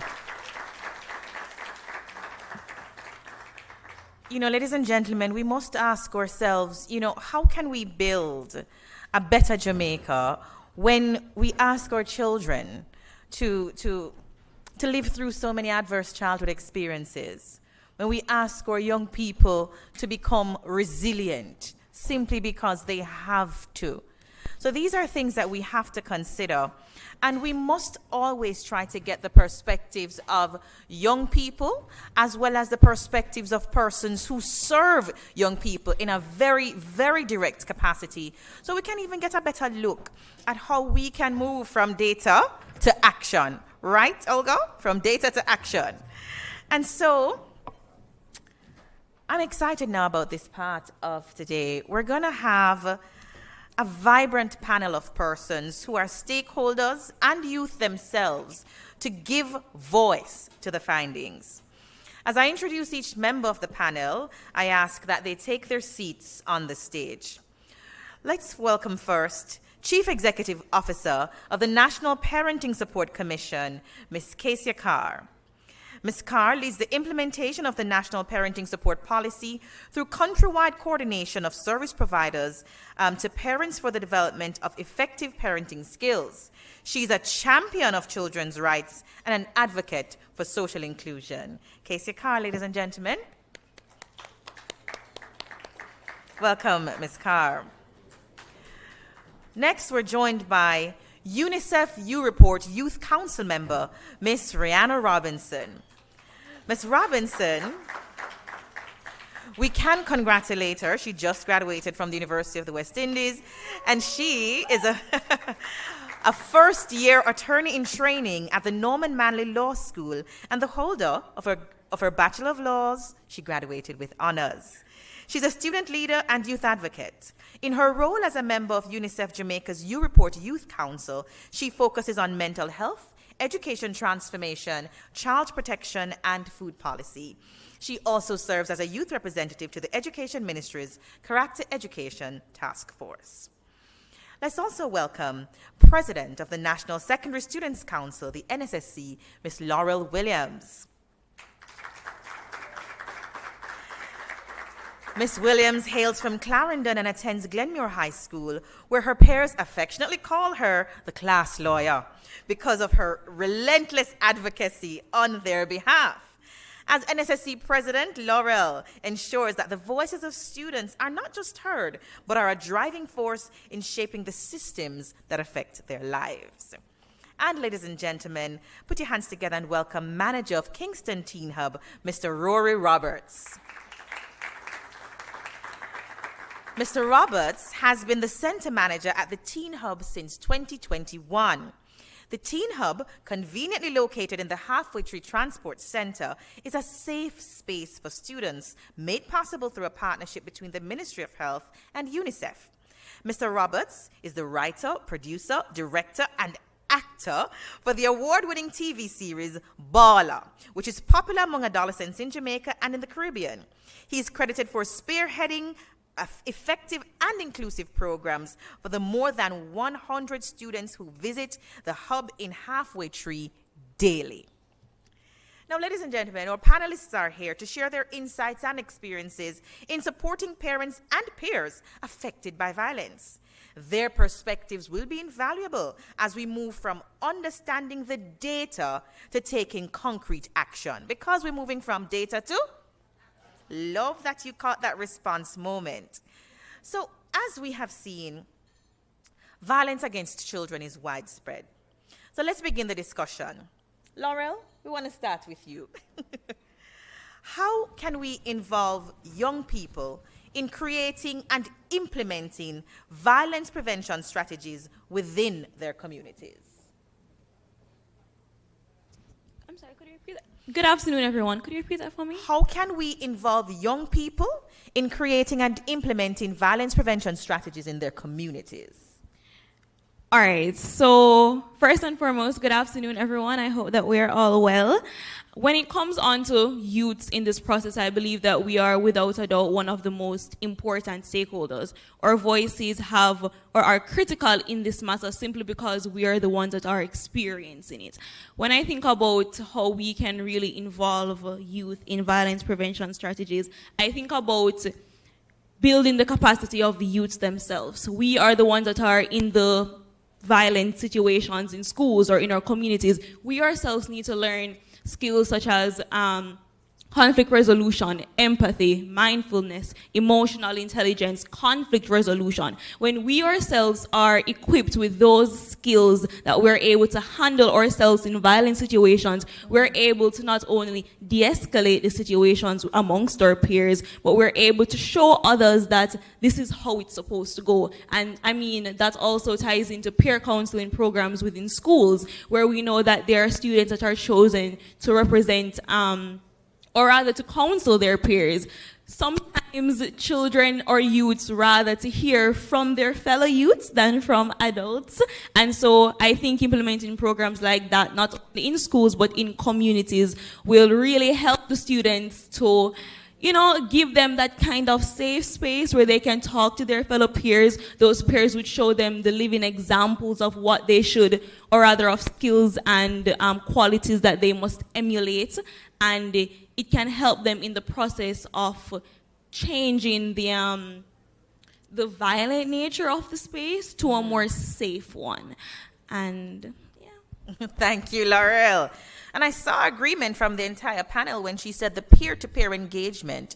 That is the way we really need to look at solving this problem of violence against youth by youth in their communities. So an important part of the conversation there. Now, Rihanna, I want to move over to you. We know that we have to take a multi-pronged approach when we think about addressing anything for young people. And one of the things that's considered is that young people need safe spaces online too. And we know that online, using our digital platforms, there may be opportunities there. How can digital platforms, including social media, be leveraged as a tool to support adolescents and to spread awareness and prevention strategies for youth impacted by violence? So, good afternoon, everyone. It's lovely to be here, lovely to see you all. So, from the report, we can see that young people experience violence in several aspects of their lives, whether in community, at home, at school, in the workspace, and even online. And these experiences have deep-seated impacts that us as young people can't necessarily tackle on our own. So we need the support from an outside entity in many instances. And this is made exceedingly more difficult in the context of our society, where we're told that these experiences make us stronger. They're a part of our story. You know, they made us into who we are today. But what we fail to realize is that that also bolsters the factors which negative the accessibility of support for young people and that support that we need.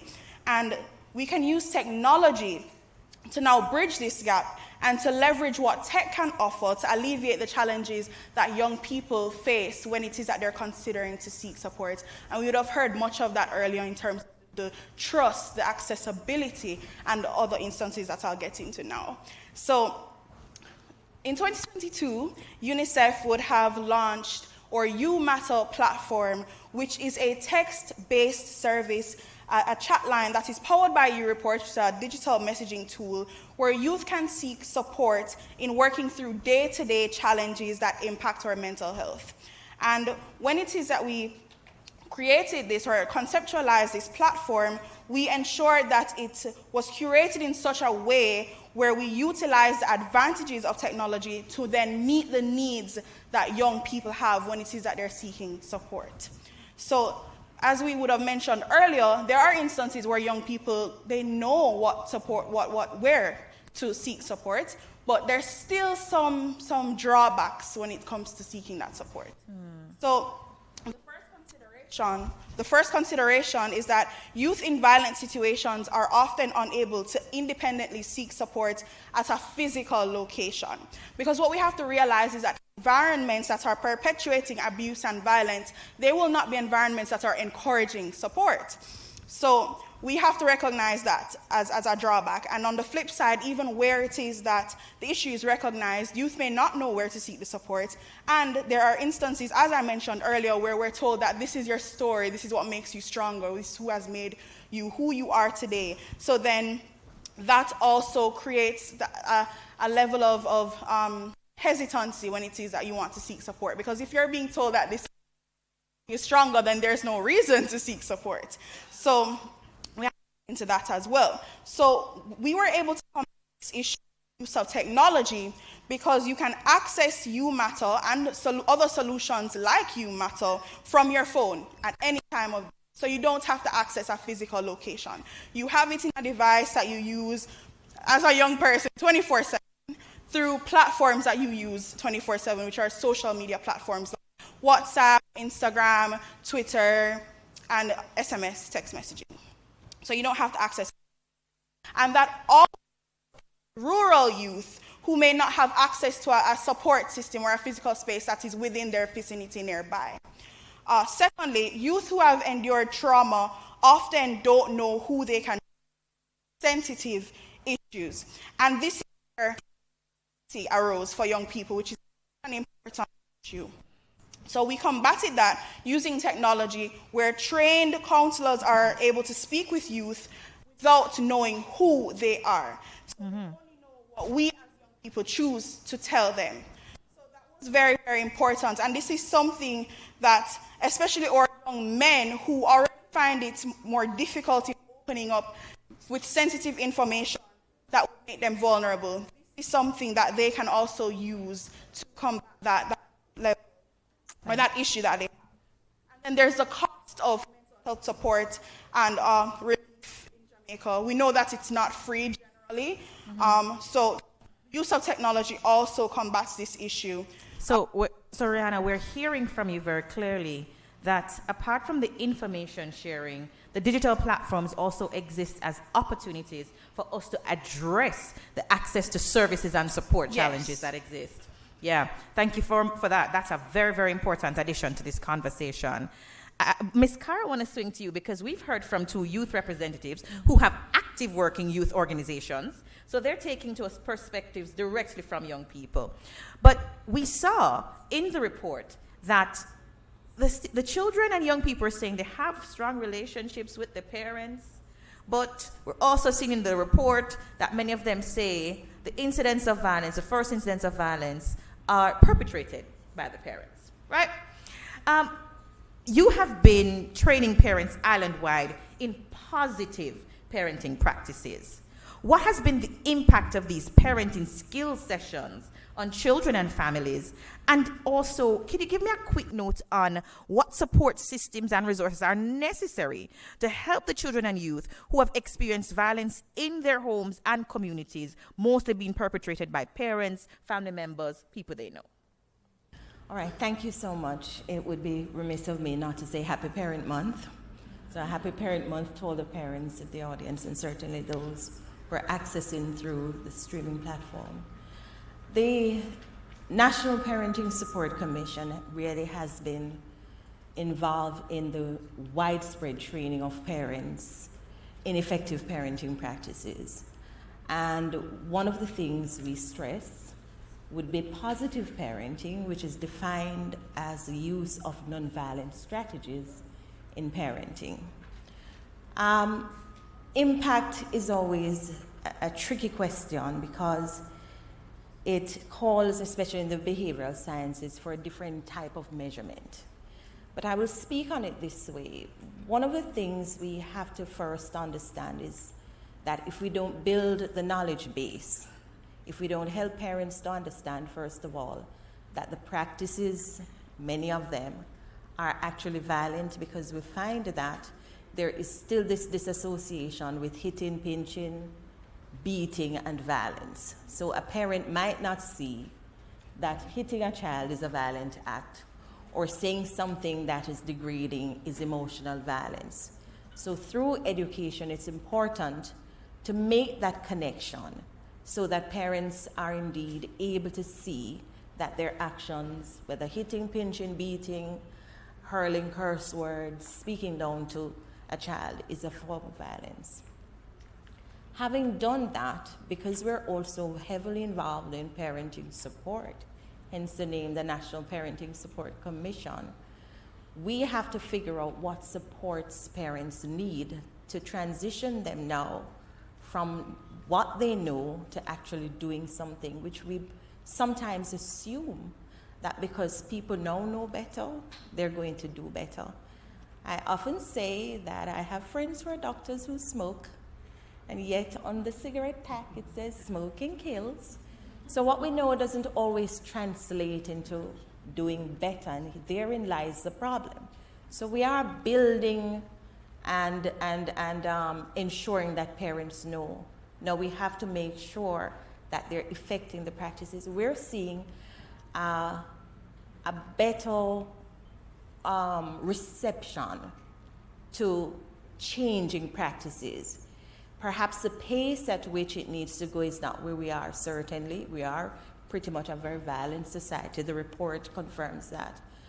But we're seeing an openness now that we have not seen before. And perhaps it's because we have different agencies, different institutions, whether public or private, coming on board to say, hey, we need to look at ourselves and we need to begin to foster or cultivate that environment where we can first figure out why are we so violent? Because like I said, the dissonance for us is that you're not making the connection what you're doing and violence, the first thing. But also we're finding that there are other things that are leading to the violent practices. So the Commission is also involved in coordinating services that treat with the underlying or the antecedents of violence. Make those connections for the parents in your training sessions. What are some of the impacts? Any changes that you've been seeing? Well, I'm quietly getting there. So the first thing is now the acknowledgement, the awareness. Oh, I'm now seeing, I'm making the connection, I'm now understanding. The second thing is to replace those tools, those draconian measures, with other situations or other strategies that will enable positive parenting. That too takes time because those patterns of behaviors, we have to break them. Once we find that we're tooling them and we're supporting them, whether it's through a mentorship program and other agencies, we find that the behaviors begin to change. And we actually have parents now in our programs with serious testimonies of where they were in terms of those measures with beating and so on, and where they are now, opening up this space for conversations and understanding. I can't stress enough that a lot of times when we see the violence, it's because parents are not understanding the behaviors that children normally exhibit at a particular age and stage, at their natural and normal behaviors. And if you're teenagers, for example, we're not pushing back on things, you're saying something would definitely be wrong because they're supposed to be challenging. So once we get them to understand that this is not an alien who has now inhabited your home, but it's really what's going on at this developmental stage, it begins the conversation and the retooling process. So we are seeing behaviors changing gradually. Now, that's excellent because, you see, it underscores the point made that the violence is preventable, it's not inevitable. And when you provide the increased understanding, awareness, the information, the other options, change is possible. And you see that point that you made about understanding normative development, and that's not an alien invading. I really am grateful that I spent so much time reading because I have a 4-year-old, and you see, when he turned 2.5, I thought there was a little alien somewhere in there. Well, thankfully, I knew that this was normative development, and I'm preparing to go through it again because I have a 1-year-old now as well. So thank you very much for that, and commendations on the excellent work that you are doing. Mr. Roberts, I want to swing over to you. When Dr. Ward asked the question about if we are providing the right responses that the young people actually want, it made me think of the work that you are doing at the Teen Hub. And you see so many students daily, for a range of reasons. Yeah?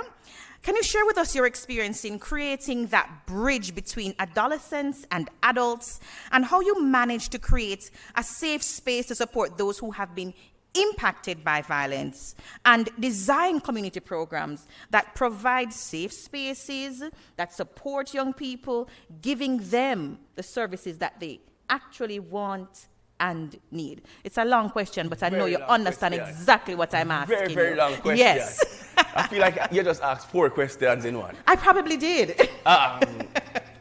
Well, what we do at the Teen Hub is try to really create a safe space for youth and adolescents, and it has been working, and working to the point where the youth and the adolescents themselves are now becoming advocates. Because recently I had a story in mind that I wanted to share, but something happened at my office at the Teen Hub Monday where I had to switch to share this story. So a young lady, about 12, came to my office and she said she wanted her friend to talk to me. So I said, okay, where's a friend? She said, sir, the friend is not here today, but I want you to talk to her. Tuesday, the young lady came to my office and she said, I'm the person that is supposed to talk to you. And I said, okay. Her friend's concern was she was cutting herself. She was harming herself, and she thought that Teen Hub was the right place to bring her friend because she had been to Teen Hub before. Talking to the young lady, the first question I asked her was, why you cut yourself? And when she started to tell me her story, 1, it was riveting. 2, it reminded me why we do what we do every day. So she's 12, attending a prominent high school. So she started cutting herself when her stepfather, she woke up one morning to her stepfather abusing her mom. Her 15-year-old brother tried to intervene. The stepfather stabbed him in his head. She tried to intervene. He started beating her. But this is, of all what she's saying to me, this is what got me the most. She did not get emotional. And as I said, when I said emotional, she broke down in my office until she said her 6-year-old brother experienced all of this, and she's hurt for him. She's hurt that her 6-year-old brother had to experience what she herself is experiencing. So she said from that's how she started. She realized she started cutting herself, and whenever she's angry, whenever she's upset, whenever something is bothering her, how she doesn't know how to, she go to cutting herself. I was looking at her hand and the scars were there. So talking to her and really asking a few questions, because the first thing I asked her, how long now is this happening? And she said, sir, this wasn't the first time. It has always been happening. So I said, why your mother staying that, you know? And she says, sir, I ask myself the same question every day because that man don't like me. And she knows that that man don't like me. So I said, why you say that man don't like you? She said, I'm going to be honest. There was this time, it's always, she used the term bullying me. And he beat me one day, and that's where the abuse started. Because after he beat me, I was keeping it to myself. I didn't want to tell anybody. But I was crying, and my grandmother asked what was wrong. And she said she told the grandmother what was wrong. And the grandmother went up to the stepfather and, was cussing him out. And she said from that time, that man hated her. And this is just one experience of several. So the space is important. And everything ties in.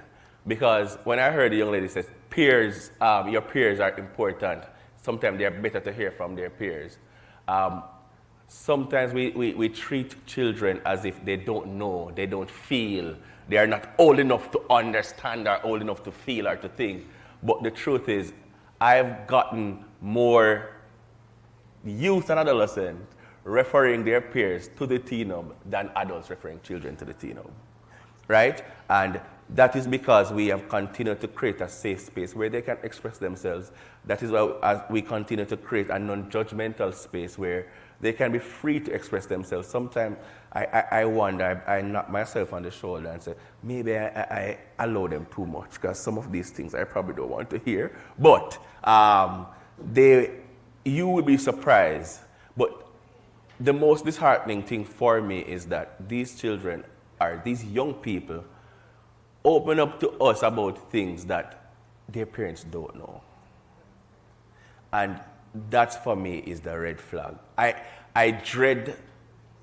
fear having my children going through these things, and I'm not aware of it. I'm not aware of it. So that's where we come in, and we continue to create strategies.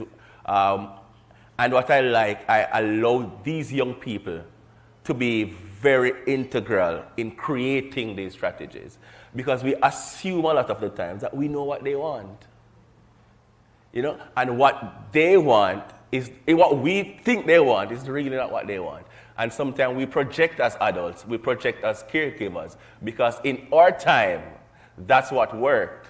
In our time, that's what we wanted. It's not our time, it's their time, and it's not the same. So we create programs. We have one of the programs we have is Impact, Ideal Movement in Using Performing Arts for Change. And what we do is really allow them to use creative experiences to express themselves, whether it's songs, poems, whether painting. And every Thursday, we'll see them coming, expressing themselves, and we see them come from one stage to the next. So once we continue to create a safe space and a space where they can express themselves, and it has been working. Thank you. Wow. I have to read your shirt to everybody. Mr. Roberts, you're pretty inspiring.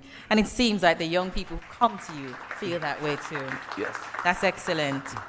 Now, I want to round out this panel by asking everyone, you're on an elevator. You're not going very far. UNICEF is on the 3rd floor. So you have 30 seconds to tell Dr. Gordon Johnson, Dr. Henry, Mrs. Saza, and Mr. Brown, any one of them or all of them.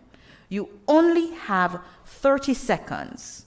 Give them your move from the data we've just been given to action. What's your call to action? Mr. Roberts, I'll start with you, and then we'll come down. You only have 30 seconds because Mrs. Saza is getting off at the 3rd floor. Boy, you're stressing me. What I'd really want to say is, lovely, I'm appreciative of this information, but I've been into spaces where I've seen these researches done. I've been into spaces where I've seen this information, and it's beautiful on paper. Let this not only be on paper. Let this not only be in this space where we are presenting this to an audience, but let us actually take action, because the work needs to be done. And when I say the work needs to be done, not just the research, not just the findings, but just think way forward. I think we are very reactive, and I don't want us to continue to be that reactive. Let us be proactive and get the work done. Yeah. Thank you. Mr. Carr, Ms. Carr, sorry. Ms. Carr? Thank you. The National Parenting Support Commission does have a program that gives universal access to parents. It's called the Parent Place. So my advocacy is for a re-engagement with UNICEF, a partnership to scale up that particular program. It is attached to schools and communities where parents get immediate support, to include psychosocial and parenting education. So I would that program with the support of UNICEF. Excellent. Thank you very much, Ms. Carr. Ms. Rihanna Robinson. Yes, so one call to action that I would have is that where technology can be used to support the the solutions to violence against children and youth, but we have also seen where it has been a space where young people have experienced violence. So we need to ensure an online protection strategy for children and young people. And as mentioned earlier, this would have been a promise. Thank you. This would have been as a part of the pledge. This is not working. Nope, listen, we're going to give her back her 30 seconds, you know. So stay on the elevator a little bit more, please. Go ahead, Rihanna. Yes, so let me just start over. So we recognize that young people are also experiencing violence on to the use of technology. So we need to implement an online protection strategy for children and young people to ensure that they are protected and safeguarded, their rights are safeguarded in these spaces. This was a part of the promise that Jamaica, as Olga would have mentioned earlier, as a part of 120 countries, would have made just last week at the conference that was held on violence against children. And we have to ensure that this is implemented. It is so important to ensure that our children are protected on these spaces and these young people are protected in these spaces. This is somewhere where we're on 24/7, as I would have mentioned. We spend so much time in these spaces. We have to ensure that they are protected. So that's my 2 cents. Thank you very much.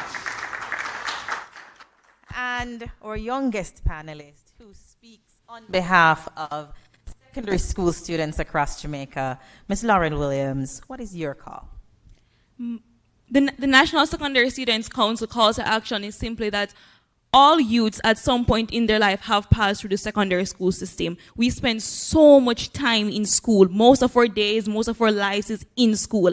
My call to action is simply that it is within the schools that we must ensure that safe spaces are created within our schools. We have guidance councils at every school within Jamaica, or at least we should. It's important that we build these guidance councils to not just have performative roles, but play an active role when it comes on to students' welfare. You know, actually being a person that students feel as though they can trust, that they can have a kind of personal interpersonal relationship with, that they can come to and talk to about certain matters that they're facing, that they would be empowered in such a way that they would be able to detect signs of abuse, signs of violence, just so that the students know that there is somebody that the school is actually supporting them, that they're for them, and that they have somebody there that is genuinely looking out for them. Additionally, it's important that schools practice restorative disciplinary measures instead of punitive measures, because really and truly within our schools, giving a student a suspension because of misconduct does not solve the root causes. We need to deal with root causes if we want to actually create real change and a real difference. Therefore, we must ensure that in whatever disciplinary measures that we are giving to our students, that they are restorative, that they're addressing root causes, and that we're actually catering all of our measures, all of our resources to students' holistic welfare. Wow, thank you. Oh. Thank you very much. Now, I know our respondent agencies would have simply had to stay on the elevator. Mrs. Saza, you've passed your stop because it was so very important. So we want to just thank our panelists for the very rich feedback we heard from them, from the people who are represented in the survey, and from people who also work directly with youth and parents. With your applause, please help me show appreciation for our fine panelists as they leave the podium. Thank you. Thank you very much, ladies and gentlemen. Please keep the applause going for them. Thank you. Now, ladies and gentlemen, we now move to the formal presentation of copies of the Jamaica VAX 2023 report. This report will be presented by the CDC to the government of Jamaica. So I invite CDC Country Director, Dr. Paul Young, to join me on the podium. Also want to invite from the Ministry of Education, Mr. Otis Brown, who will be receiving for the government, and Dr. Henry. Dr. Henry, please join us here. We also have supporting the government, UNICEF. So Ms. Olga Isaza, please join us in participating in this handover.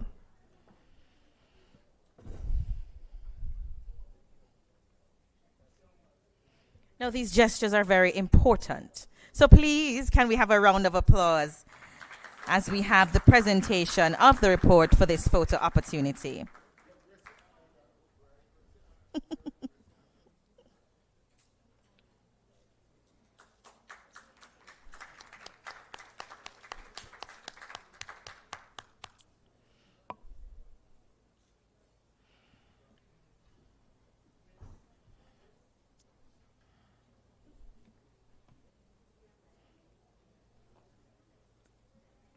Excellent. You have been a fantastic and responsive audience as well. Thank you, lady and gentlemen on the stage. Let's get it done. I hear the call to action being echoed over there.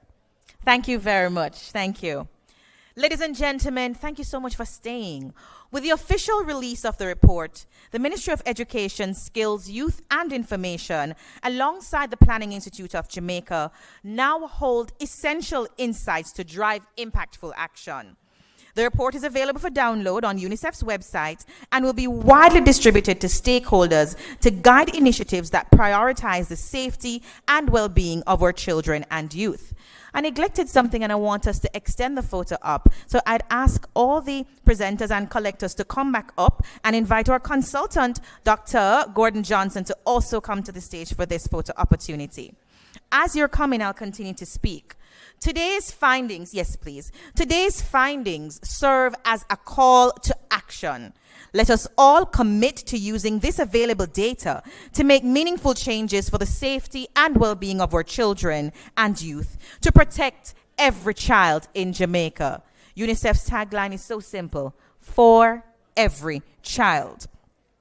We want to ensure that their safety becomes a priority in every home, community, and institution across our nation.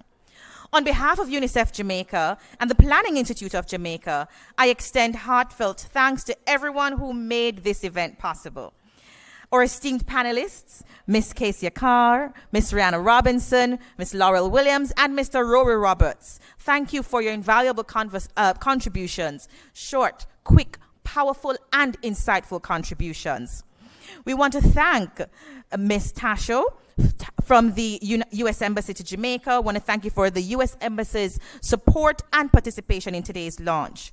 To our media partners, including the Jamaica Information Service, who streamed the event, we appreciate your presence and dedication to sharing this important message as widely as possible. Special thanks to MRB Trading Limited and Vantage One for their exceptional decor and event planning, and to the S Hotel for providing a comfortable environment for today's gathering. Thank you all for your attention, and please enjoy the refreshments as we continue to network and discuss how we move from data to love it, and we can transform these findings into positive change.